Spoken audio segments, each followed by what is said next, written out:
Paano kayo tumingin side mirror? Tingin kayo side mirror dun sa left? Okay. Ang pagtingin sa side mirror, blind spot, madaming blind spot yung side mirror natin. Hindi lang sa side mirror tayo titingin. Alam niyo ba yung head check? Hindi niya, side check.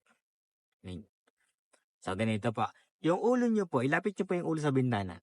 Lapit niyo po. Dikit niyo po yung ulo sa bintana. Dikit dyan sa left. Sige pa, yan. Then tingin kayo sa likod. Likod, yan. Silipin niyo po yung likod. Yan po yung head check. Mabilis lang po yan. Guess niyo po? Kasi kita niyo ba yung kotseng itim dyan?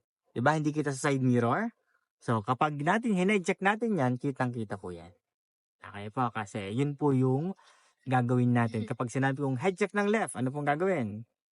Yan, ang head check ng right, itong dalawang side, nasa side ko. Okay po, blind spot po kasi ng side mirror. Yung kaya madaming mga sumasabit. May tanong po tayo sa head check?